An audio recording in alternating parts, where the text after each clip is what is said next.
गुरुं शान्तं सच्चिदानन्दविग्रहं पूर्णब्रह्मपरानन्द मीशमालन्दिवल्लभम्। तरी अवधान एकले दिजे, मग सर्व सुखासी पात्र होईजे, हे प्रतिज्ञोत्तर माझे उघड ऐका। ज्ञानेश्वरीच्या 9व्या अध्यायाचं चिंतन गेली 3 दिवसापासून आपण आरंभलेलं आहे। या पहिल्या ओवीमध्ये ज्ञानोबरायांनी स्पष्ट असं प्रतिज्ञा वचनच सांगितलेलं आहे की मी जे काही निरूपण करणार आहे, मी जे काही बोलणार आहे, त्या बोलण्याकडं हे श्रोते हो, तुम्ही जर काय द्याल, लक्ष द्याल, अवधान द्याल, एकाग्रतेनं माझं बोलणं ऐकून घ्याल, श्रवण कराल, तर तुम्ही ब्रह्मसुखाच्या प्राप्तीचे अधिकारी व्हाल। सर्व सुख प्राप्तीची योग्यता, अधिकार तुमच्यामध्ये येईल, असा या ओवीचा काय आहे सरळ अर्थ आहे। त्याचं चिंतन गेली 2 दिवस आपण 2-3 दिवसापासून करत आहोत। एकले अवधान दिजे, एकटं काय करा, अवधान द्या, लक्ष द्या। पण केवळ अवधान देणं म्हणजे काय करणं, तर चित्ताच्या एकाग्रतेनं श्रवण करणं। केवळ अवधान द्या असं ज्ञानोबराय जे म्हणतात, त्या बोलण्याचा अभिप्राय, त्याचा अर्थ असा आहे की चित्ताची एकाग्रता करून काय करायचंय, ते श्रवण करायचंय। पण चित्ताची एकाग्रता सहजासहजी प्राप्त होणारी गोष्ट नाही। या चित्ताची एकाग्रता प्राप्त होण्यासाठी इंद्रियांचा पंगिस्तपणा नाहीसा व्हावा लागतो। इंद्रियांच्या पराधीन असलेली आपण जी सामान्य माणसं आहोत, हा पराधीनपणा, हे पारतंत्र्य जे आपल्यामध्ये आहे ते दूर व्हावं लागतं। तेव्हाच काय होते, चित्ताची एकाग्रता साधत असते। आणि असा एकाग्रचित्त झालेला जो कोणी आहे, तोच या भगवद्गीतेचा म्हणा, ज्ञानेश्वरीचा म्हणा, किंवा अध्यात्मशास्त्राच्या श्रवणाचा अधिकारी होत असतो। अध्यात्मशास्त्री ये अंतरंगची अधिकारी, एर लोको वाक्चातुर्ये होईल सुखिया, असं ज्ञानोबरायांनी या गीतेसंबंधी, ज्ञानेश्वरी संबंधी बोलताना म्हटलेलं आहे की हे अध्यात्मशास्त्र आहे। आणि या अध्यात्मशास्त्र श्रवणाचा अधिकारी कोण आहे, तर अंतरंग, म्हणजे ज्याच्या चित्ताच्या बाह्य धावणाऱ्या वृत्ती ज्याने काय केलेल्या आहेत, थांबवलेल्या आहेत, आणि बाह्य विषयांचा, बाह्य जगताचा विचार न करता अंतरंगामध्ये जो रममाण होऊ पाहतो आहे, तसा ज्याचा काय आहे, प्रयत्न आहे, तोच काय आहे, या शास्त्राचा काय आहे, अधिकारी आहे। चित्ताची एकाग्रता हे इंद्रिय पारतंत्र्य आपण दूर केल्यानंतरच आपल्याला प्राप्त होणारी गोष्ट आहे। 5व्या अध्यायामध्ये ज्ञानोबरायांनी सांगितलेलं आहे, एथ इंद्रियांचा पांगू, जया फिटला आहे चांगू, तयासीची आथी लागू परिसावया। ज्ञानोबराय म्हणतात की एथ इंद्रियांचा पांगू, या तत्वविचारामध्ये, या अध्यात्म ज्ञानामध्ये चांगल्या रीतीनं ऐकून घेण्याचा अधिकारी कोण आहे, तर इंद्रियांचा पांगू, जया इंद्रियांचा पांगू चांगू फिटला आहे। इंद्रियांचा पंगिस्तपणा, इंद्रियांच्या अधीन असणं, हे ज्याचं काय झालेलं आहे, दूर झालेलं आहे, तोच काय करू शकतो, हे शास्त्र चांगल्या रीतीनं श्रवण करू शकतो। नाहीतर त्याला रुचीच उत्पन्न होणार नाही। कारण त्याच्या आवडीचा विषय जर बाह्य जगत असेल, बाह्य विषय असतील, बाह्य पदार्थ असतील, बाह्य संबंध असतील, तर त्याला या आत्म्यात विषयी बोलणाऱ्या शास्त्रामध्ये रुची कशी काय निर्माण होईल। जगताविषयी जे काही सांगणारी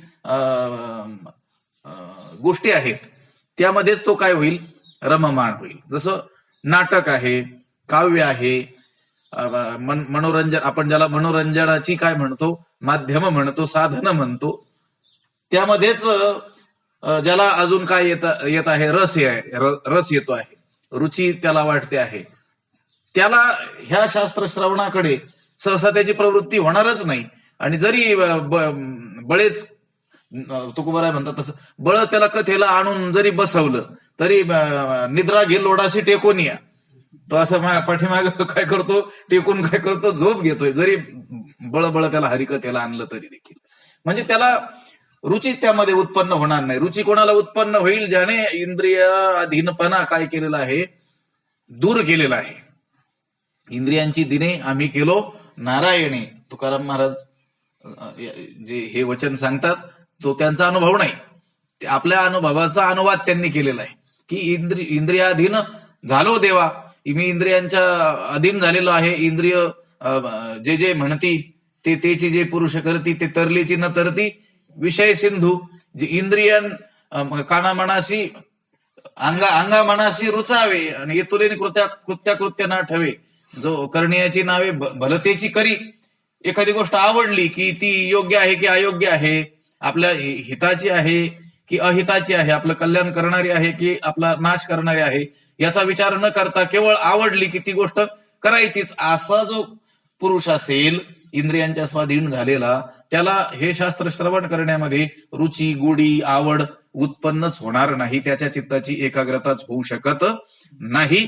म्हणून इंद्रियाशी जो इंद्रियाते चोरुणी जेवी तयासीची भावे असं म्हटलेलं. आता आत्मप्रभा नित्य नवी तोची करुणी ठाण देवी, जो इंद्रियाते चोरुणी जेवी तयासीची भावे.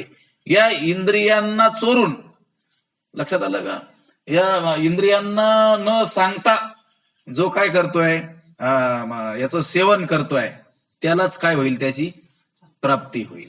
लक्षात आलं का. व्यवहारामध्ये चोरून खाणारी माणसं असतात ना, लक्षात आलं का.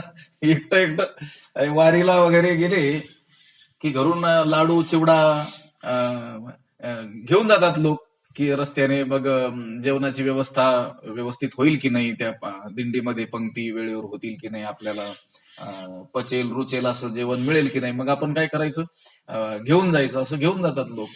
पण आता एखाद्याने श्रीमंत पुरुषाने काही चांगले पदार्थ बनवून आणलेले असतील तर त्याला ते काय सर्वांना वाटून खावं असं वाटत नाही, त्याला तो काय करत असतो, मग चोरून काय करतो, खात असतो. तसं या इंद्रियांना न सांगता, लक्षात आलं का, जो इंद्रिया ते चोरुणी जीवी तयासीची भावे, त्यालाच काय होणार आहे, या ठिकाणची गुढी काय होणार आहे, प्राप्त होणार आहे. ते तर श्रवणाचे निपांगे विण श्रोतया व्हावे लागे, हे मनाचे निजांगे भोगीजे गा. आहाच बोलाची वालीफ भिडीजे आणि ब्रह्माची याची अंगा घडीजे, मग सुखीची सुरवाडीजे सुखाची माझी. इतकं हळवारपणा आपल्या चित्ताला आणावं लागणार आहे. इतकं आपलं चित्त काय करावं लागणार आहे, मृदू सौम्य असं मऊ हळूवारपणा त्यामध्ये काय करावं लागणार आहे, आणावं लागणार आहे. त्या भक्तिरसामृत सिंधू म्हणून एक ग्रंथ आहे, आता आठवलं म्हणून सांगतो, आणि भक्ती रसायन म्हणून एक ग्रंथ आहे.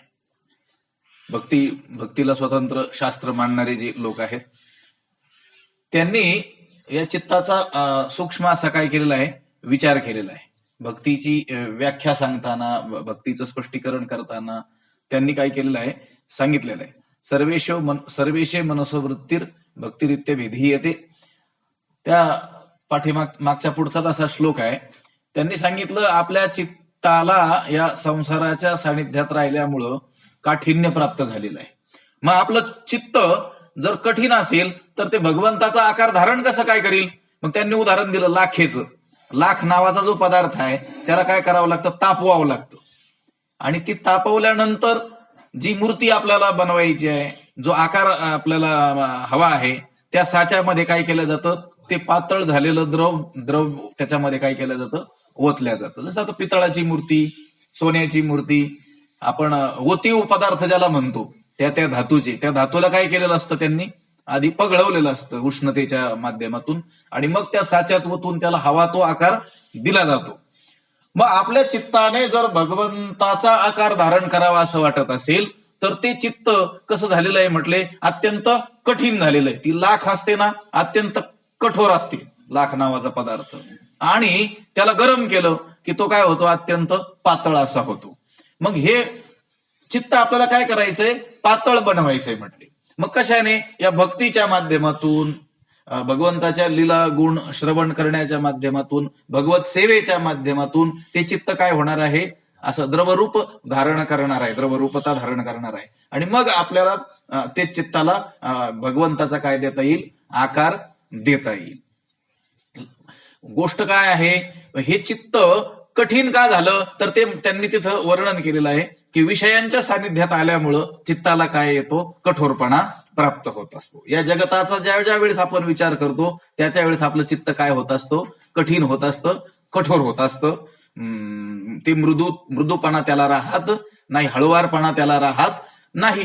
आणि हळुवारपणा जर नसेल तर मग शास्त्राचं श्रवणच आपण एकाग्रतेनं करू शकत नाही, चित्ताची एकाग्रताच होऊ शकत नाही. म्हणून त्यांनी सांगितलं, ऐसे हळुवारपण जरी येईल, अशा रीतीनं अशा प्रकारचा हळुवारपणा ज्यावेळेस त्या चित्ताला येईल तरीच हे उपयोगा जाईल. ज्ञानोबा म्हणतात, आम्ही हे ज्ञानेश्वरी सांगण्याचा एवढा आटापिटा करत आहोत, हे आमचं सांगणं, हा आमचा प्रयास, हा आम्ही केलेला मोठा सायास, हा कधी सिद्धीला जाईल, उपयोगाला जाईल.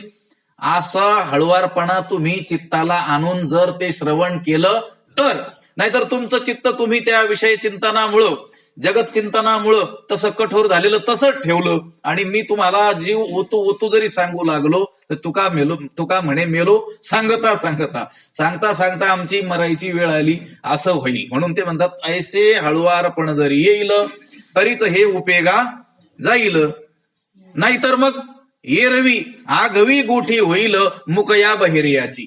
नाहीतर मग ही सगळी गोष्ट कशी होईल, मुक्याची बहिऱ्याची गाठ व्हावी तशी. आता मुका आणि बहिरा जर एकमेकांना भेटले तर त्यातून काय संवाद होतो किंवा त्यामध्ये काय चिंतन घडतं याची कल्पनाच आपण केलेली बरी. एकाला बोलता येत नाही आणि दुसऱ्याला ऐकू येत नाही. बहिरा बोलेल, आपला मुक्याला तर काय होणार नाही, त्याचं सांगता येणार नाही. आणि हा जो बहिरा आहे त्याला काय होणार नाही, ऐकू येणार नाही. हा बहिरा असलेला बोलेल, कोण मुकाही बोलणार नाही, बहिरा बोलू शकतो. आणि जो मुका आहे तो काय होऊ शकत नाही, त्याला ऐकू येईल पण त्याला काय होणार नाही, बोलतं. त्यांच्यात काही असं ताळतंत्रच काही बसणार नाही. हे जसं होईल,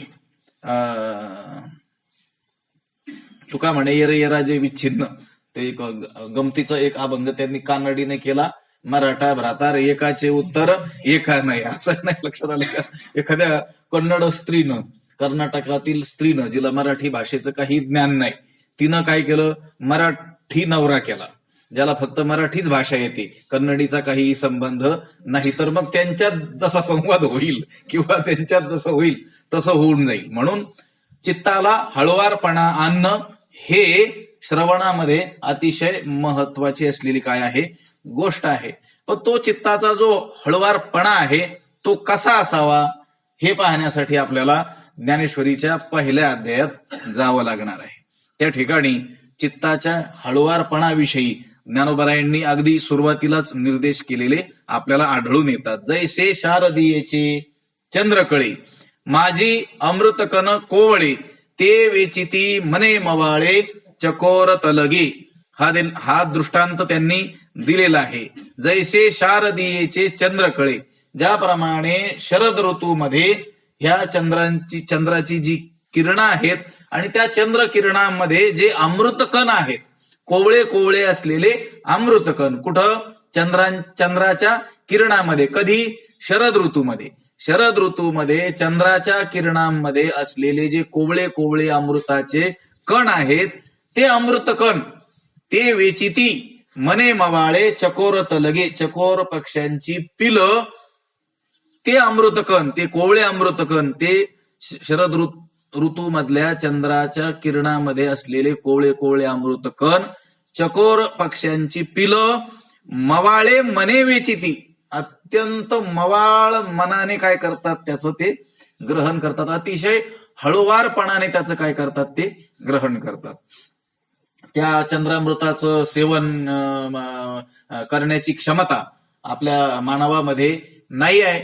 आपल्याला एक दिवस मात्र त्या चंद्रकिरणातील अमृताचं सेवन करता येऊ शकतं विशिष्ट विधीनं. दूध जर आपण त्या चंद्राच्या प्रकाशामध्ये, कोणती पौर्णिमा, कोजागिरी पौर्णिमा, त्या दिवशी मात्र आपल्याला त्या अमृत कणांचा काय घेता येतो, लाभ घेता येतो. आपल्याला ते माध्यम करावं लागते. दूध आणि तीच तिथी, तोच काळ, ती वेळ आपल्याला काय करावी लागते, सांभाळावी लागते. त्यावेळेस त्या अमृतकणांचा लाभ होतो. यांना मात्र निसर्गानेच स्वतः सिद्ध काय दिलेली आहे, देणगी दिलेली आहे. पण मग ते अमृतकण सेवन करत असताना ते काय असं येरवेठ्या पोट भरी चाम मसकाचे परी, जसं कुत्र आपण त्याला टाकल्यानंतर ते भसभस भसभस खाऊन घेतो, तसं सेवन करतात का? नाही. अतिशय हळुवारपणाने. आपण आता विषय जेवणाचा निघाला म्हणून आपण व्यक्ती तितक्या प्रकृती आपण असं म्हणतो. तर प्रत्येकाचं चालणं, पिंडे पिंडे मतीर भिन्न, प्रत्येकाची बुद्धी भिन्न, संस्कार भिन्न, त्याचं वागणं, बोलणं, चालणं हे सगळं काय आहे, भिन्न आहे. जेवणाच्या पद्धती काय असतात त्याच्या भिन्न आहे. काही नाजूक असलेले लोक ते ज्यावेळेस जेवतात आणि अगदी धसमुसळेपणा ज्यांच्यात आहे असे लोक ज्यावेळेस जेवतात, त्यावेळेस त्या जेवणाचं जर आपण निरीक्षण केलं तर एका जणाचं जेवण कसं आहे, एकदम पशुतुल्य किंवा पशुलाही लाजविल असं त्याचं ते काय आहे, अन्न ग्रहण करणं. आणि दुसरा एखादा सत्पुरुष, अत्यंत मृदू हृदयाचा, ज्ञानेश्वर महाराज असतील, त्यांचं जेवण कसं असेल, अतिशय हळुवारपणाने, अतिशय सावकाशपणाने काय असणार आहे, याचं ते सेवन करणं आहे, अन्न ग्रहण करणं असणार आहे. ज्ञानोबाराय म्हणतात की जैसे शारदीयेचे चंद्रकळे, माझी अमृतकण कोवळे, ते वेचिती मने मवाळे चकोरत लगे. ज्याप्रमाणे चकोर पक्ष्यांची पिलं शरद ऋतूतील चंद्राच्या किरणामध्ये असलेलं जे कोवळं अमृत कण आहेत, त्यांचं सेवन कसं करतात, मवाळे मने वेचिती, अतिशय हळुवारपणाने त्याचं काय करतात, सेवन करतात. अगदी त्याच पद्धतीने तिया परी श्रोता, अगदी त्याच पद्धतीनं श्रोत्याने काय करावं, अनुभवावी हे कथा. ही कथा म्हणजे कोणती कथा, ही विवेकाची गोठी, विवेकाची असलेली ही गोष्ट, ही ज्ञानेश्वरी, ही गीतारूपी कथा, ही काय करावी, त्याप्रमाणे काय करावी, अनुभवावी. तिया परी श्रोता अनुभवावी हे कथा, अति हळुवारपण चित्ता आणून या. चित्ताला अतिशय हळुवारपणा, सावकाशपणा आणून काय करायचंय, त्याचं सेवन करायचंय, त्याचा अनुभव घ्यायचा आहे. नामा म्हणे ग्रंथ श्रेष्ठ ज्ञानदेवी, एक तरी ओवी अनुभवावी. वाचायचे असेल तर चालता चालता आपण वाचू शकू. लक्षात आलं का? घाई देखील काय करू, आपण वाचू शकू. दुसरी कामं करता करता देखील आपण काय करू, ती ओवी मुखाने आपण बोलू शकू.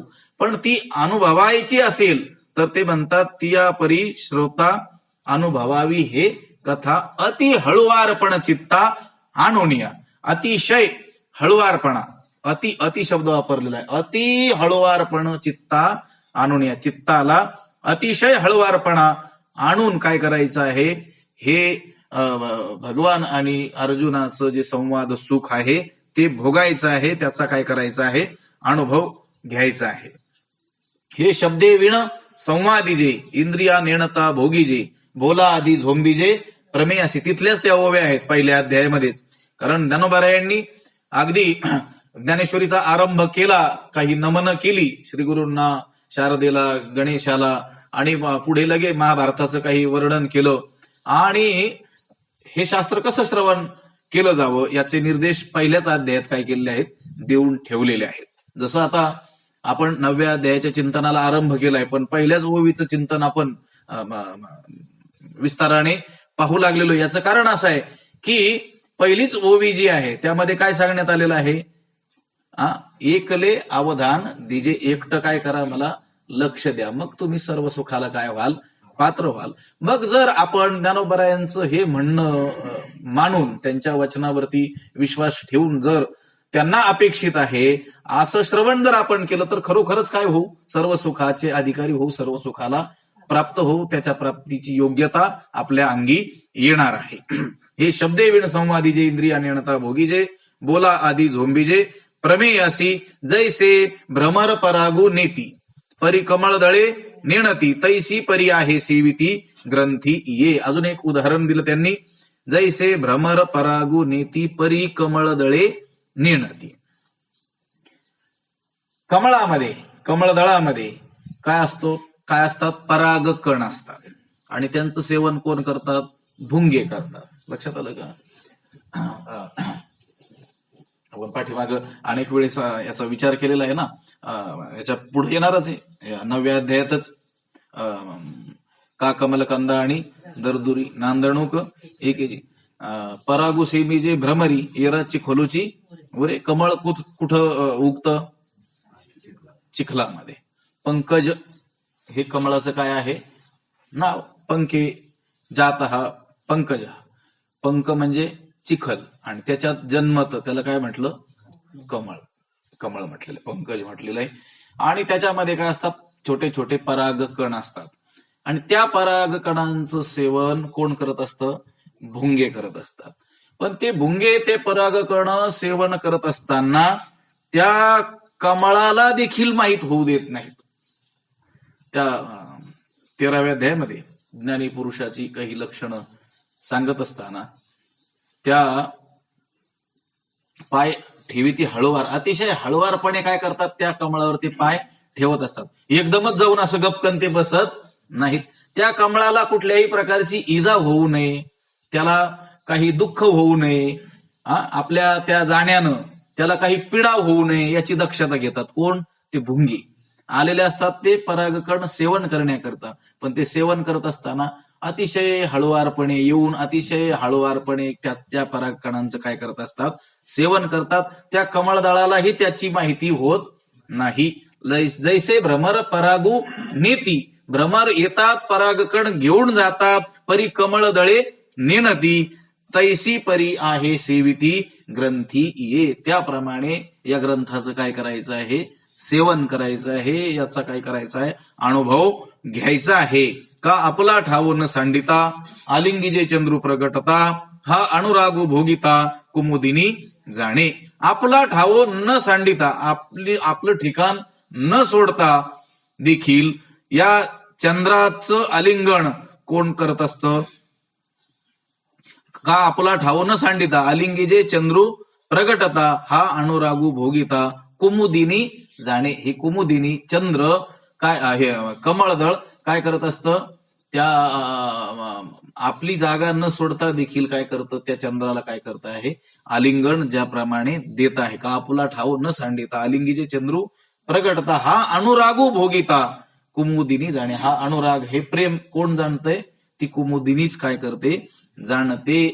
ही दिली उदाहरणं. आणि नंतर त्यांनी सांगितलं, ऐसेनी गंभीरपणे स्थिरावलेणी अंतःकरणे, आथिला तोची जाणे मानू ये. अशा गंभीरपणाने, लक्षात आलं, अतिशय सावधानतेनं अंतःकरण स्थिर कर ज्याने केलेला आहे तोची जाणे, आणि त्या स्थिर अंतःकरणाने जो संपन्न झालेला आहे तोच या ठिकाणी काय करू शकतो, जाणू शकतो. म्हणून पुढची ओवी अतिशय महत्वाची आहे. अहो अर्जुनाची पांती, जे परिसणया योग्य होती, तीही कृपा करुणी संती, अवधान द्यावे तरी अवधान एकले दिजे. अहो अर्जुनाची पांती, ज्ञानोबराय म्हणतात श्रोत्यांना, हे श्रोते हो, अर्जुनाची पांती, जे अर्जुनाची पांती परिसनया योग्य होती, जे अर्जुनाच्या पंक्तीला बसण्याच्या योग्यतेचे आहेत, त्यांनी, त्या संतांनी कृपा करुणी अवधान द्यावे. कृपा करून काय करावं, लक्ष द्यावं. अर्जुनाच्या योग्यतेचे, अर्जुनाच्या तुलनेचे जे कोणी आहेत त्यांनी काय करावं, आमच्या बोलण्याकडं लक्ष द्यावं. असं का म्हटलं? अर्जुनाच्या योग्यतेचे, अर्जुनासारखं ऐकणारे जे आहेत त्यांनी लक्ष द्यावं. कारण अर्जुन हा परिसणयाच्या राया असं म्हटलेलं ज्ञानोबरायांनी. ऐक म्हणे परिसणयाच्या राया, ऐके बापा धनंजया, ऐसी जळे जळो सरलिया माया, तेथ जाळी तेही जळे. 8व्या अध्याय म्हटलंय.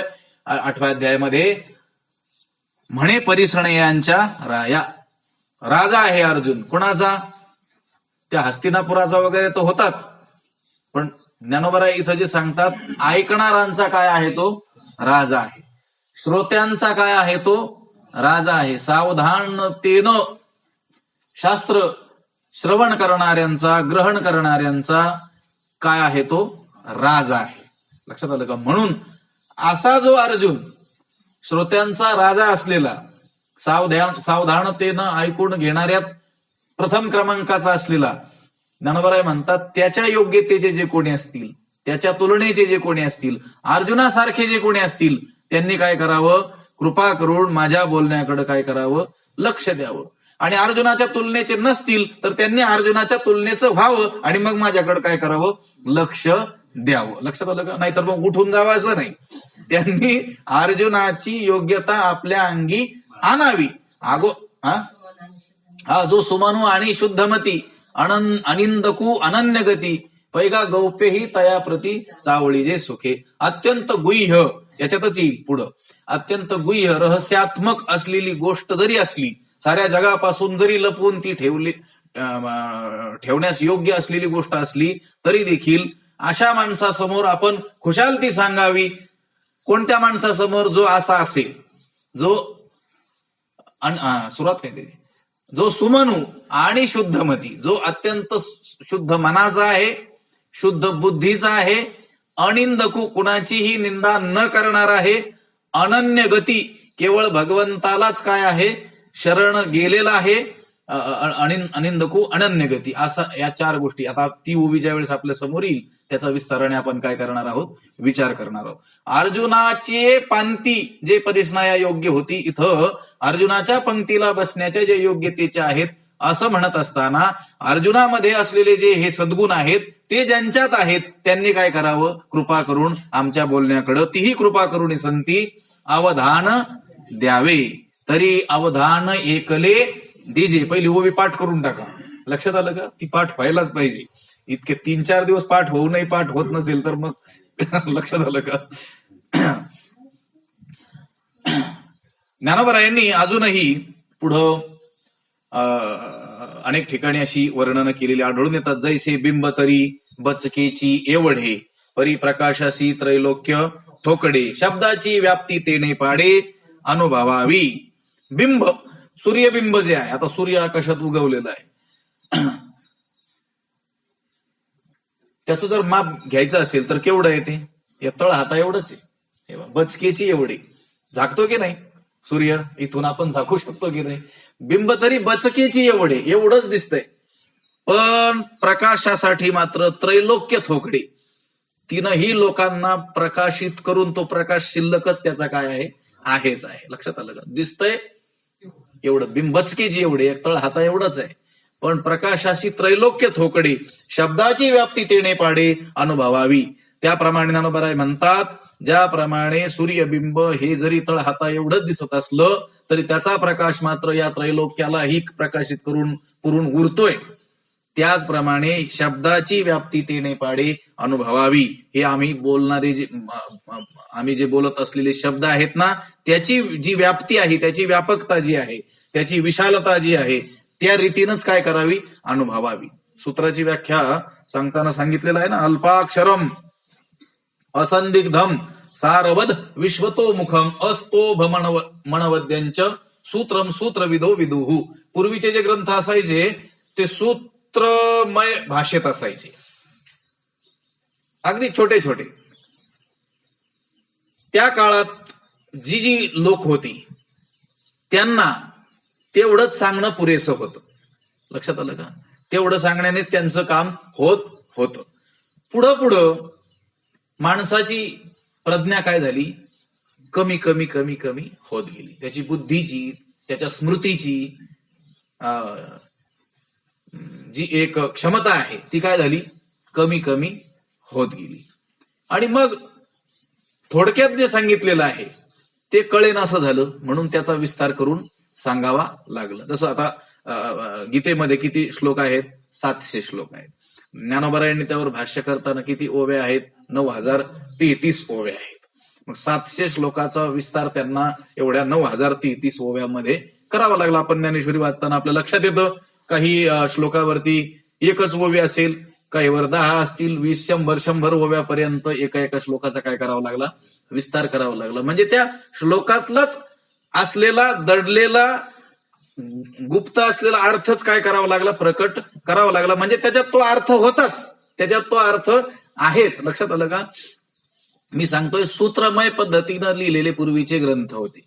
ब्रह्मसूत्र, न्याय सूत्र, सांख्य सूत्र, योग सूत्र, असेच त्या ग्रंथाची नावं आहेत ना. सूत्र म्हणजे थोडक्यात अथा तो ब्रह्म जिज्ञासा, पहिलं ब्रह्मसूत्र. त्याच्यावर किती विस्तार करावा लागला भगवान शंकराचार्यांना. लक्षात आलं का? आचार्यांनी लिहिलेल्या भाष्यावर पुन्हा वार्तिक लिहावं लागलं, विस्तार करावा लागला. पण हा सर्व विस्तार यामध्ये दडलेला जो अर्थ आहे तो कुठला आहे, त्या सूत्रातलाच आहे ना. तसं ज्ञानोबराय म्हणतात, आमचे जे शब्द आहेत ना, या शब्दाची व्याप्ती तशा रीतीने जाणावी. कशा रीतीने? ज्याप्रमाणे सूर्यबिंब हे जरी तळ हाता एवढं दिसत असलं तरी त्याचा प्रकाश मात्र या त्रैलोक्यालाही काय करतो आहे, प्रकाशित करतो आहे. तसे आमच्या शब्दाची काय जाणावी, व्याप्ती जाणावी. आणि खरंच आहे, आपण आता ही जी पहिली ओवी चिंतनाला घेतलेली आहे, आज आपला 3रा दिवस आहे. आणि खरोखरच जर आपण अभ्यास करू गेलो, ज्ञानोबरायांना शरण जाऊन या ओवीचा पुन्हा पुन्हा अर्थ विचारला, तर आपल्याला महिना 2 महिनेही या ओवीवर काय करता येईल, विचार करता येईल. तरी देखील त्याच्यातला अर्थ तसाच शिल्लक राहील आणि आपल्याला काय करावं लागेल, पुढं जावं लागणार आहे. नाथरायांच्या जीवनातील एक प्रसंग नेहमी जुन्या लोकांनी सांगितलेला आपल्याला आपण ऐकलेला आहे. आम्ही ज्या भागात राहिलो स्वामीजींकडं, त्या अंबाजोगाई म्हणून गाव आहे. कोणतं गाव आहे? अंबाजोगाई. ते त्या देवीमुळं तर प्रसिद्ध आहेच, पण तिथं एक दासोपंत म्हणून दत्त उपासक होऊन गेले. एक मुकुंदराज स्वामीची समाधी आहे. म्हणजे अनेक कारणामुळे ते अंबाजोगाई शहर काय आहे, प्रसिद्ध आहे. त्यातील आपल्याला जो महत्वाचा आपल्यासाठी आवश्यक असलेला मुद्दा, तिथं दासो दिगंबर दासोपंत म्हणून दत्ताचे मोठे उपासक होऊन गेले, मोठे विद्वान. दत्तप्रभू त्यांच्यावरती काय होते, प्रसन्न होते. दत्त भगवान त्यांच्याशी त्या सोंगट्या खेळायचे म्हणतात. सोंगट्याचा खेळ जो आहे ना, तो बुद्धिबळाचा म्हणा. बुद्धिबळ त्यांना खेळावं वाटलं की भगवान दत्तात्रय येऊन त्यांच्यासोबत खेळायचे. एवढे मोठे दत्ताचे ते भक्त झाले. त्यांनी अनेक ग्रंथांची काय केलेली आहे, रचना केलेली. मराठी भाषेचे अत्यंत ते अभिमानी असे होते. त्यांनी भगवद्गीतेवरती टीका लिहिलेली आहे आणि त्या ओव्या आहेत 1,00,000. किती ओव्या? 1,00,000 ओव्या त्यांनी त्या भगवद्गीतेवरती भाष्य लिहिलेलं आहे मराठी भाषेत. एकदा नाथ महाराज आणि त्यांची काय झाली होती, भेट झाली होती. आणि त्या दासो दिगंबरांना थोडासा असा अभिमान झाला की मी गीतेवरती किती ओव्या लिहिल्या, 1,00,000 1,00,000 इतक्या ओव्या लिहिल्या. आणि ज्ञानोबरायांनी तर ज्ञानेश्वरी हा जो ग्रंथ आहे किती ओव्या लिहिल्या, 9033. कोणी 10,000 असाही उल्लेख आहे. आपले वक्तेवा म्हणायचे 10,000 ओव्या होत्या, पण त्या काही काय झाल्या, लुप्त झाल्या म्हणे. लक्षात, एवढ्याच ओव्या लिहिल्या. मी त्यांच्या किती पटीनं लिहिल्या, 100 पटीनं, 10 पटीनं किंवा काय केलं, विस्तार त्याचा केलेला आहे. मग नाथरायांना वाटलं यांना काय झालं, अभिमान झालाय, गर्व झालेला आहे. म्हणून त्यांचा गर्व हरण करावा म्हणून नाथरायांनी त्यांना एकदा एका चातुर्मासाला या म्हणून सांगितलं. मग ते आले आणि चातुर्मास सुरू झाला. जसं आता आपण प्रवचन सुरू केले ज्ञानेश्वरीवरती, त्यावेळेस त्याप्रमाणे नाथरायांनी काय केलं, ज्ञानेश्वरी समोर घेतली आणि त्याच्यावरती प्रवचन सुरू केले. पहिलीच ओवी आहे, ओम नमोजी आद्या वेद प्रतिपाद्या जय जय स्वसंवेद्या आत्मरूपा. आणि त्या ओवीतील पहिलंच पद आहे ओम. त्या ओम वरतीच व्याख्यान सुरू केलं. रोज 2 तास 2-3 टाइम चालायचं ते, आणि महिना झाला तरी पुढे काही गाडी सरकेनाच. लक्षात आलं का? त्यावेळेस त्या दासोपंतांनी विचारलं होतं, अजून किती याच्यावरती प्रवचन करणार, याचा विस्तार किती करणार अजून? ते म्हणाले, हा चातुर्मास तर नक्की जाईलच, पण माझं आयुष्यही जाईल तरी देखील या ओम शब्दाचा जो काही अर्थ आहे तो माझ्याच्याने सांगणं होणार नाही. मग ओमच जर संपला नाही तर नमो जी आद्या वेद प्रतिपाद्या जय जय स्वसंवेद्या आत्मरूपा, ही ओवी कधी संपणार? किती जन्म घ्यावे लागणार? आणि सांगणारे कोण आहेत? नाथ महाराज आहेत. ते काय मध्ये मध्ये दृष्टांत थोडेच सांगत बसत असतील, सिद्धांतच सांगत असतील, तरी देखील ओम या शब्दाचा जो अर्थ आहे, त्यातून निघणारा जो भाव आहे, त्याचं जे काही तात्पर्य आहे, रहस्य आहे, ते काही पुरेसं होणार नाही. आणि मग त्यांचा काय झाला? गर्व हरण झाला. लक्षात आलं का? ज्ञानोबराय म्हणतात, शब्दाची व्याप्ती तेने पाडे अनुभवावी. आमचे जे शब्द आहेत ना, या शब्दांची जी व्याप्ती आहे, व्यापकपणा आहे, त्या रीतीनं तुम्ही जाणा, त्या रीतीनं तुम्ही अनुभवा. जसं सूर्यबिंब जरी तळहाता एवढं दिसत असलं तर त्याचा प्रकाश मात्र या त्रैलोक्यालाही प्रकाशित करणारा जसा आहे ना. तरी कामितयाची इच्छा फळे कल्पवृक्षो जैसा, बोलू व्यापकू होय तैसा, तरी अवधान द्यावे, तरी अवधान एकले दिजे. ज्ञानोबराय म्हणतात, ज्याप्रमाणे कल्पवृक्ष हा कामितयाची इच्छा फळे, त्या कल्पवृक्षाखाली फळे येती मागितली. कल्पवृक्ष नावाचा एक वृक्ष, त्याची संकल्पना आपल्या शास्त्रामध्ये आहे, स्वर्गामध्ये तो आहे. ज्याला पाहायचं असेल त्याने कुठं जायचं? स्वर्गात जायचं. लक्षात आलं का? पण संतांनी सांगितलं त्यामुळे त्याच्यावर आपण विश्वास ठेवायचा आहे. त्या वृक्षाखाली गेलं आणि आपण जी जी कामना केली ती कामना पूर्ण करतो. कोण? तो कल्पवृक्ष. मग कल्पवृक्ष म्हणजे झाड केवढा असेल? झाडा एवढाच असेल. मोठ्यात मोठं झाड, वडाचं झाड तेवढा असेल. पण त्या झाडाखाली बसून आपण जर एखादं शहर मला हवं आहे अशी इच्छा केली तरी त्याची तो काय करतोय? पूर्ती करतोय. झाड केवढं आहे? झाडा एवढंच आहे. मागितलं काय? त्या झाडाच्या 1000 पट असलेलं शहर, तरी देखील तो जसं काय करतोय? पूर्ण करतो आहे. त्याप्रमाणे बोलू, आमचा बोल, आमचे शब्द व्यापकू होय तैसा, आमचे जे बोलणं आहे त्या रीतीनं काय आहे? व्यापक आहे. म्हणून तुम्ही काय करा? तरी अवधान द्यावे, असं ज्ञानोबरायांनी सांगितलंय. तरी अवधान एकले दिजे, हे असो काय म्हणावे, सर्वज्ञ जाणती स्वभावे, तरी निके चित्त द्यावे, हे विनंती माझी.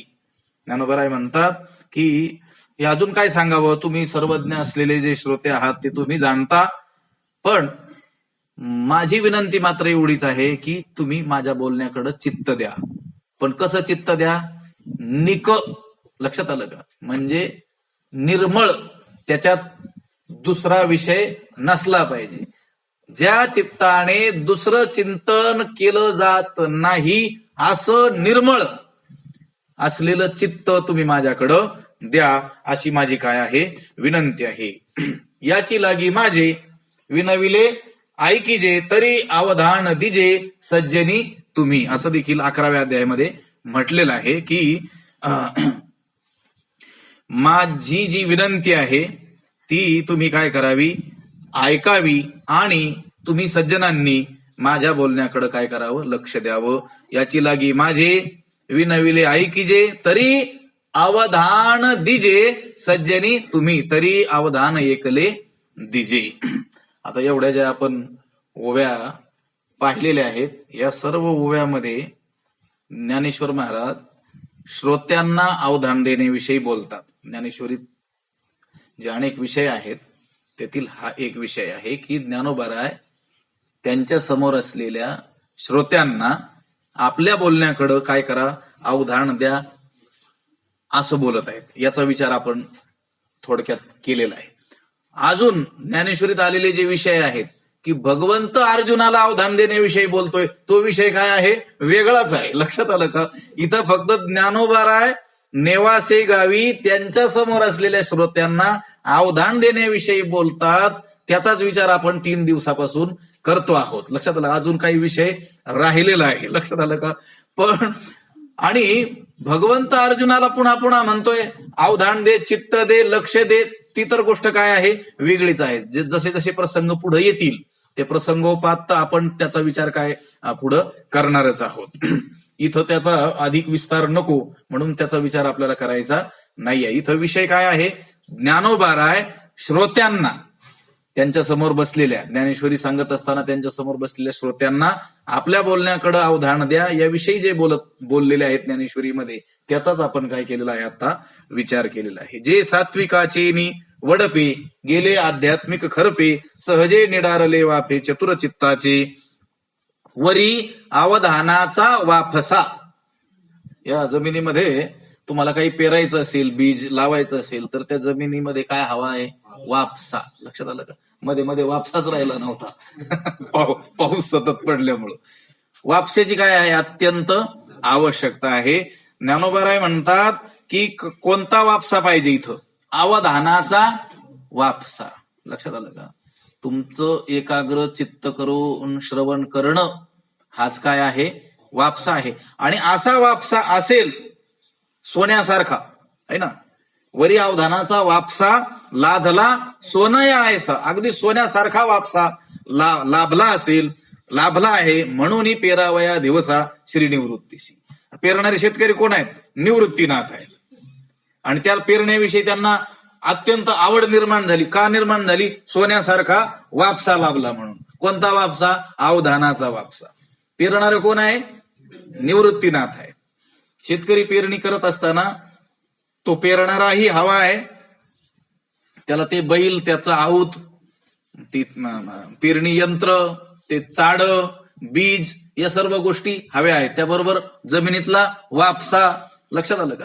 आता इथं श्री निवृत्तीनाथ नावाचे शेतकरी, सर्व जे श्रोते आहेत त्यांच्या चित्तामध्ये प्रमेय बीजाची काय करणार आहेत, पेरणी करणार आहेत. सिद्धांत रूपी बीजाची, ज्ञानरूपी बीजाची काय करणार आहेत, पेरणी करणार आहेत.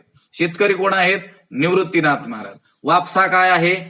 श्रोत्यांनी एकाग्रतेनं ऐकणं हाच सोन्यासारखा काय आहे, वापसा आहे. म्हणून निवृत्तीनाथ महाराजांना पेरण्याची काय झाली, अत्यंत घाई झाली, अत्यंत आवड निर्माण झालेली आहे. ज्ञानोबारायांना विचारलं मग ते चाड काय आहे, ते म्हणतात मी चाड आहे. लक्षात आलं का? ते पेरलेलं बी कुठून निघतं, त्या चाड्यातून निघतं. चाड्याला जोडलेल्या ज्या नळ्या त्यातून काय होत असतं, ते निघत असतं. तसं ज्ञानोबाराय म्हणतात माझ्या मुखातून जे निघतंय ते माझं नाही आहे, मी काय आहे, चाड आहे. आणि त्या चाड्याच्या डोक्यावर हात ठेवून ते बी सोडावं लागतं. तसं ते त्यांना विचारलं तुमच्या डोक्यावर, ते म्हणले निवृत्तीनाथांनी माझ्या डोक्यावर हात ठेवलाय आणि त्याच्यात ते बी सोडतात आणि ते बीज काय होते, मुखातून निघतंय. आणि ते तुमच्या चित्तरूपी भूमी जी आहे, त्या जिला तुम्ही सोन्यासारखा वापसा प्राप्त करून दिलाय, त्यामध्ये काय करणार आहेत, ते पेरणार आहेत, असं वर्णन. आमच्या स्वामीजींना या ओव्या खूप आवडायच्या. आणि हे अत्यंत तंतोतंत खरी असलेली गोष्ट आहे. ज्ञानोबाराय म्हणतात मी जरी बोलतोय ना इथं, आता मी देखील काय आहे, एक चाडच आहे.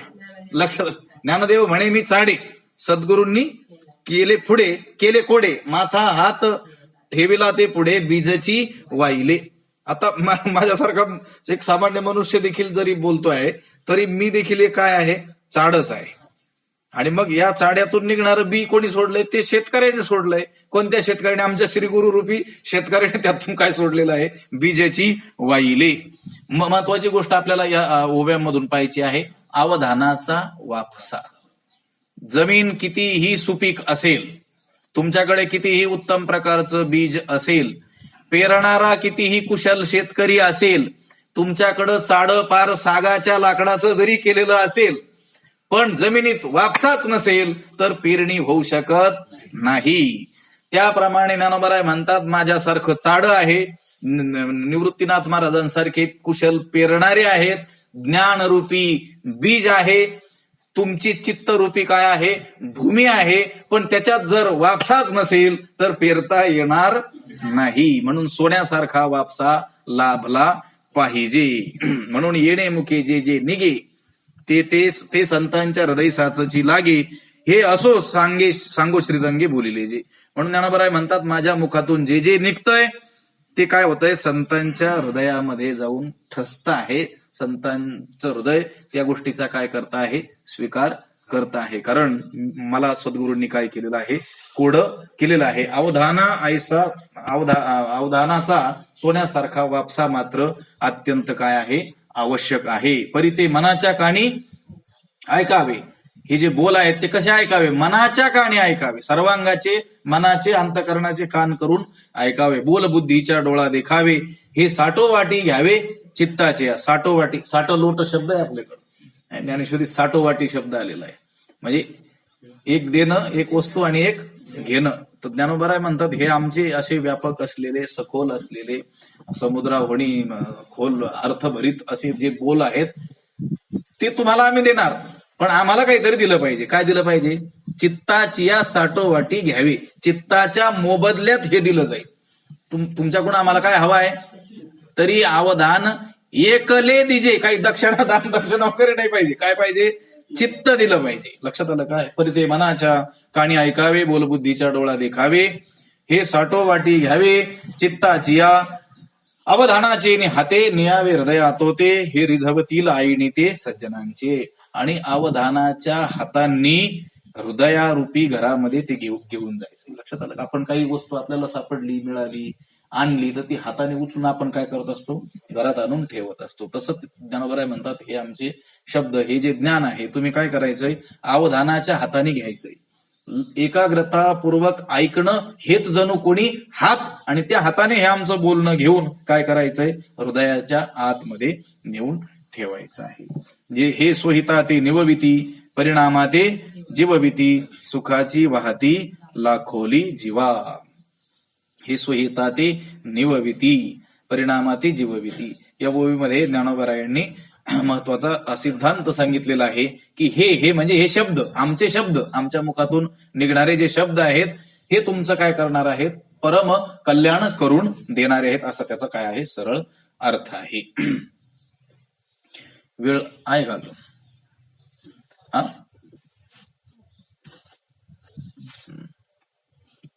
आणि 7व्या अध्यायाच्या शेवटी आपल्याला काही उल्लेख असा आढळतो की आता तयाचे ते प्रश्न करणे, वरी सर्वज्ञ श्री हरीचे बोलणे, हे संजय आवडलेपणे सांगेल कैसे. 7वा अध्याय समाप्त झाला आणि 8व्या अध्यायाविषयी ज्ञानोबराय ज्यावेळेस बोलतात त्यावेळेस ते म्हणतात आता तयाचे ते प्रश्न करणे. आता अर्जुन काय करणार आहे, प्रश्न करणार आहे. 8व्या अध्यायाच्या सुरुवातीला अर्जुनाने काही प्रश्न केले आहेत, त्याचं ते प्रश्न करणं आणि त्याच्यावरती सर्वज्ञ श्री हरीचं बोलणं, हे संजय आवडलेपणे सांगेल कैसे. अर्जुनाने प्रश्न करणं आणि त्याला भगवंताने उत्तर देणं ही गोष्ट संजय आवडीनं कशी सांगेल, ती जी गोष्ट आहे ती अवधान द्यावे गोठी. त्या गोष्टीकडे तुम्ही काय करावं, अवधान द्यावं. बोली जेल नीट मराठी. मी कारण कोणत्या भाषेत बोलणार आहे, मराठी भाषेत, प्राकृत भाषेत, तुम्हाला समजेल अशा भाषेत ती गोष्ट सांगणार आहे. अर्जुनाने केलेले प्रश्न आणि त्याला दिलेलं भगवंताने उत्तर, हे जे संजयाने आनंदाने सांगितलं तेच मी तुम्हाला मराठी भाषेमध्ये सांगणार आहे.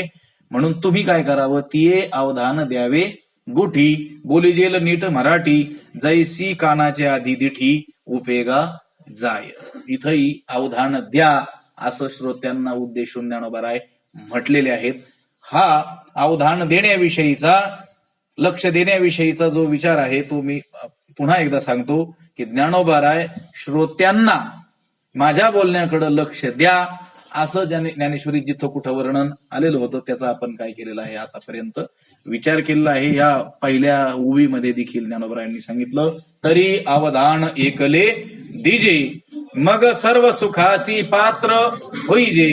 हे प्रतिज्ञोत्तर माझे, अशा रीतीनं शुद्ध लक्ष, केवळ लक्ष, एकाग्रतापूर्वक जर ध्यान तुम्ही माझ्या बोलण्याकडे द्याल तर मग तुम्ही सर्व सुखाला काय व्हाल, पात्र व्हाल. ब्रह्मसुखाच्या प्राप्तीचे तुम्ही काय व्हाल, अधिकारी व्हाल. ती योग्यता तुमच्या अंगी येईल.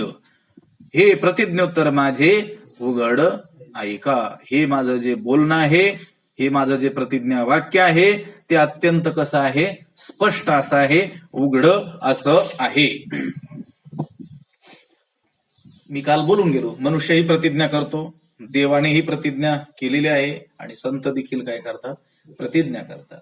जीवाची जी प्रतिज्ञा आहे त्याने केलेली प्रतिज्ञा एकतर पूर्ण होतच नाही, आणि जरी झाली तरी ती काही त्याच्या कल्याणाला आणि जगाच्या कल्याणाला कारण ठरणारी नसते. देवाची ही प्रतिज्ञा, तो सत्य प्रतिज्ञ बोलीला मुखे, असं सत्य प्रतिज्ञ पैजेशी, बोलीला मुखे, स्वमुखे. भगवंताला सत्य प्रतिज्ञ असा काय आहे, नाव आहे. तो सत्य प्रतिज्ञा आहे. त्याने केलेली प्रतिज्ञा तो काय करतो आहे, पूर्ण करतोय. पण अनेक वेळेस आपल्याला असं दिसून येईल की भगवंताची प्रतिज्ञा काय झालेली आहे, पूर्ण झालेली. भीष्म पण केला खरा आणि धरून धरा रक्षिले, त्याचा काही विस्तार आपण करणार नाही. सगळ्यांना कीर्तन ऐकणारी मंडळी आहेत. त्या भीष्माचा पण सिद्ध व्हावा म्हणून याने याची प्रतिज्ञा काय करून टाकली, सोडून दिलेली आहे. लक्षात आलं, भक्ताचं रक्षण करायचंय म्हणून भगवंताने केलेल्या ही प्रतिज्ञा कधी कधी सिद्धीला जातात, कधी कधी तोच काय करतो, टाळून देतो. लक्षात आलं का, त्याच बोलणं काय करत असतो, माग फिरवत असतो. पण संतांनी केलेल्या प्रतिज्ञा मात्र त्या काय होतात, सिद्धीला जातात आणि त्या सिद्धीला न्याव्याच लागतात. कोणाला, भगवंताला. प्रतिज्ञा हे केली, सोडविल माझा स्वामी निश्चयेसी, प्रतिज्ञा हे दासी केली आम्ही. तुकाराम महाराजांचं वचन आहे, नामाचे चिंतन प्रगट पसारा, असाल ते करा जेथे तेथे. जिथं असाल तिथं तुम्ही काय करा, नामचिंतन करा. असं केल्याने तुम्हाला परमात्मा काय करील, या भवसागरातून सोडविल, निश्चयाने सोडविल, नक्की सोडविल, खात्रीने सोडविल. अहो तुकाराम महाराज तुम्ही असं काय सांगतात, त्यांनाही सोडवलं त्याने, मग तो तर किती वेळेस आपले शब्द फिरवतो. त्यांनी सांगितलं नाही नाही नाही, आम्ही प्रतिज्ञा केलेली आहे. प्रतिज्ञा हे दासी केली आम्ही, आणि आम्ही दासांची जी प्रतिज्ञा आहे ती त्याला पूर्ण करावीच लागते. म्हणून संतांनी केलेली प्रतिज्ञा ही कधीही अपूर्ण राहत नाही, ती भगवंतालाच काय करावी लागते, पूर्ण करावी लागते. आणि संत देखील जे आपल्याकडून होणं शक्य नाही तशी प्रतिज्ञाच करत नाहीत. अशा काही कोणत्याही गोष्टीची प्रतिज्ञा संत करत नसतात. नही प्रतिज्ञाम कुर्वन्ति वितथाम सत्यवादिनः. लक्षणम ही महत्वस्य प्रतिज्ञा परिपालनम. वाल्मिकी रामायणातील हा श्लोक आहे. वाल्मिकी महाराज म्हणतात की नही प्रतिज्ञाम कुर्वन्ति वितथाम सत्यवादिनः. सत्यवादी म्हणजे संत लोक, सज्जन लोक, महापुरुष, साधू, हे वितथाम म्हणजे खोटी प्रतिज्ञाम न कुर्वन्ति, वितथाम प्रतिज्ञाम न कुर्वन्ति, खोटी प्रतिज्ञा कधीच करत नाहीत. कारण लक्षणम ही महत्वस्य, मोठेपणाचं, महानतेचं, त्यांच्या संतत्वाचं हे चिन्हच आहे की प्रतिज्ञा परिपालनम. जी प्रतिज्ञा केली ती परिपूर्णतेला ते नेतातच, हेच त्यांचं काय आहे, मोठेपण आहे, आणि तेच त्यांचं काय आहे, संतत्व आहे. लक्षात आलं का, ते आपला दिलेला शब्द, आपल्या मुखातून निघालेलं वचन कधीही फिरवत नाहीत. ते काय आपल्या मंत्री लोकांसारखे आहेत का, मी असं बोललोच नव्हतं म्हणून. लक्षात आलं का, किंवा ते बंद करा, त्यांना ते म्यूट करायचं सांगा ना. आपण व्यवहारात अनेक वेळेस अनेकांना शब्द देतो, काही गोष्ट सिद्धीला नेण्याची काय करतो, प्रतिज्ञा करतो. परंतु आपलं सामर्थ्य त्या गोष्टीत चालत नसेल, आपली रुची कमी त्या विषयाविषयी झाली की आपण काय करतो, आपलेच शब्द आपण काय करत असतो, फिरवून टाकत असतो. हे पुढारी लोक वगैरे काय करत असतात, काही शब्द लोकांना देत असतात, काही गोष्टी करण्याच्या प्रतिज्ञा करत असतात, आणि नंतर काय म्हणत असतात, मी असं बोललोच नव्हतं. पूर्वी म्हणायचे आणि अजूनही म्हणतात, आता थोडं वेगळं बोलतात. पूर्वी काय होतं, हे शूटिंगचं याची काही साधनं नव्हती, फक्त पत्रकार यायचे लिहून घ्यायचे काय काय बोलले. त्यामुळे त्यांना इतर ठिकाणी म्हणता यायचं की मी असं बोललोच नव्हतो, यांनीच काहीतरी लिहिलं म्हणून. आता काय झालंय, कॅमेरे आले आणि ते जे बोललेलं ते रेकॉर्ड होतंय. आता ते काय म्हणतात, मी तसं बोललो पण माझं त्या बोलण्यामागे तसा उद्देशच नव्हता. लक्षात आलं का, माझा हेतू तसा नव्हता. म्हणजे हे सगळे आपले शब्द फिरवणारे आहेत. आणि संत मात्र त्याच्या मुखातून सहज जरी शब्द गेला तरी तो पुन्हा पाठीमागे घेतला जात नाही. तो काय होतो, पूर्ण सद्भिस्तू लीलया प्रोक्तम शिला लिखितम अक्षरम असद्भिस्तू शपथेनापी जली लिखितम अक्षरम. जो सत्पुरुष असतो त्याच्या मुखातून सहज लीलेनं निघालेली जी गोष्ट आहे ती काळ्या दगडावरची रेग असते. शिला लिखितम अक्षरम, शिळेवर काळ्या दगडावर लिहिलेलं ते असतं. आपण पाहतो ना शिला लेख, प्राचीन 1000 वर्षापूर्वीचे जे दगडावर लिहिलेले ते अजून जशाच्या तसंच आहे. तसं सज्जन पुरुष एकदा बोलला की तो बोललाच समजायचं. आणि ते म्हटले जे सज्जन नाहीत ते म्हटले त्यांनी शपथ घेऊन बोलले तरी ते पाण्यावर लिहिलेलं असतं म्हटले. पुढं लिहिलं की मागं बोललं जातं. इथं शब्द देतील एक रस्त्यावर गेलं का नाही आम्ही तसं बोललोच नव्हतं. लक्षात आलं का? हे असज्जनांचं. लक्षात आलं का? सामान्यांचं. आणि संत मात्र एकदा बोलले की त्या वचनावर काय असतात, ठाम असतात. ते आपला वचन कधीही मागं घेत नाहीत. एक साहित्यामध्ये श्लोक आहे, उदयति यदि भानु पश्चिमे दिग्विभागी विकसति यदि पद्मम पर्वतानां शिखाग्रे प्रचलति यदि मेरुः शीतताम याति वह्निर न भवति पुनरुक्तम भाषितम सज्जनानाम. त्याचा अर्थ असा आहे की भानु म्हणजे सूर्य पश्चिमे दिग्विभागे उदयती, कदाचित पश्चिमेला उगवेल. उगवतो का सूर्य पश्चिमेला? कुठं उगवतो? पण ते पूर्वेला उगवलेलं कधी कळेल? त्याच्या अगोदर उठलं तर. लक्षात नाहीतर मग तुम्हाला काय माहिती इकडे उगवून इकडे आलेला आहे काय? लक्षात कुठं उगवतो? पूर्वेला. पश्चिमेला कधी उगवेल का? कधीच नाही. पण ते म्हणतात कदाचित उगवेल देखील. एखाद्या वेळेस पश्चिमेला देखील तो उगवेल. विकसती यदि पद्मम पर्वतानाम शिखाग्रे. पद्मम, आता कमळाचा विचार केला, कुठं उगवतं? पाण्यात, चिखलात, सरोवरात. सरोज म्हणतात ना त्याला. सरसी जायती ती सरोजा, म्हणजे तलावात उगवतं म्हणून त्याला सरोज कमळ म्हणतात. पंके जातः पंकजः, चिखलात उगवतं म्हणून त्याला काय म्हणतात? पंकज कमळ म्हणतात. कुठं उगवतं? पाण्यामध्ये, चिखलामध्ये. डोंगर माथ्यावर, पर्वतावर मोठमोठे जे दगड आहेत त्याच्यात कमळ उगवतं का कधी? कधी उगवत नाही. पण ते म्हटले कधी एखाद्या वेळेस तिथंही कमळ उगवेल. पूर्वेला उगवणारा सूर्य कदाचित पश्चिमेला उगवेल. पाण्यात जन्माला येणारं, चिखलात जन्माला येणारं कमळ कदाचित त्या दगडामध्ये देखील काय होईल? उगवेल. मेरू पर्वत तो कधी हलतो का? उलट जो अत्यंत स्थिर असतो त्याला मेरू पर्वताची उपमा देतात की हा अत्यंत मेरू सारखा काय आहे? निश्चल आहे, आपल्या वचनावर ठाम आहे. तो पर्वत कधी, मेरू पर्वतच काय साध्या टेकड्या देखील कुठं हलत नाहीत, जात नाहीत दुसरीकडे. पूर्वी ते पर्वत देखील काय व्हायचे म्हणतात? उडत होते. त्यांना काय होते? पंख होते. आणि मग ते पर्वत उडत उडत यायचे आणि कुठंतरी बसायचे. खाली गाव आहे की नाही त्याचा तपास लक्षात आलं. म्हणून ते इंद्राने आपल्या वज्राने त्या पर्वताचे काय केले? पंख छाटले. म्हणून ते आता जागीच्या जागी राहिलेले आहेत.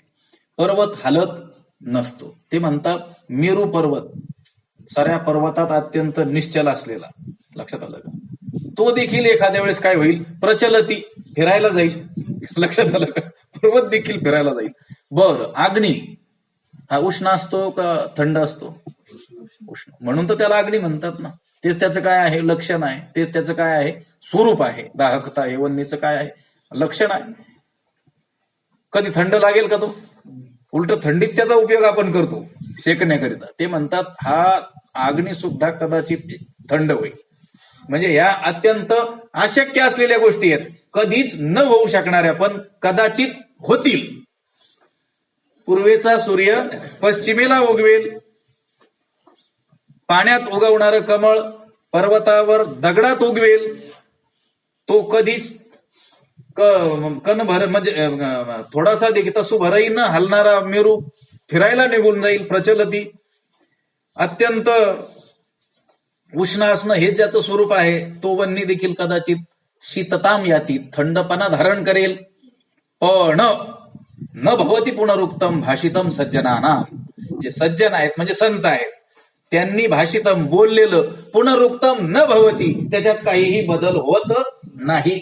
ते तसंच पूर्णतेला ते नेत असतात. या ठिकाणी ज्ञानोबरायांनी काय केलेले आहे? प्रतिज्ञा केलेली आहे. हे प्रतिज्ञोत्तर माझे उघड आहे का? मग जर आता आपण जे वचन पाहिलं शास्त्रातील की संतांचं वचन कधीही पुनरुक्त होत नाही, म्हणजे पुन्हा त्यांना ते वचन पाठीमागं घेण्याची वेळ येत नाही, ते सिद्धीलाच जातं. तर मग आपल्याला ज्ञानोबरा या ठिकाणी सांगतात, तरी अवधान ऐकले दिजे मग सर्व सुखासी पात्र होईजे. हे काही आपलं सहज बोलणं नाही, तर हे प्रतिज्ञोत्तर माझे उघड आहे का? ही उघड अगदी स्पष्ट काय केलेली आहे मी? प्रतिज्ञा केली आहे. अनेक गोष्टींच्या प्रतिज्ञा संत करत असतात. आपण पाहिलं, मनुष्यही प्रतिज्ञा करतो, भगवंतही प्रतिज्ञा करतो, सज्जन पुरुषही काय करत असतात, प्रतिज्ञा करत असतात. त्या लोकमान्य टिळकांनी प्रतिज्ञा केली होती. काय प्रतिज्ञा केली ती? स्वराज्य हा माझा जन्मसिद्ध हक्क आहे आणि तो मी मिळवणारच, ही त्यांनी प्रतिज्ञा केली होती. छत्रपती शिवाजी महाराजांनी रायरेश्वराच्या मंदिरात काय केली होती? स्वराज्य स्थापनेची 16व्या वर्षी वयाच्या काय केली होती?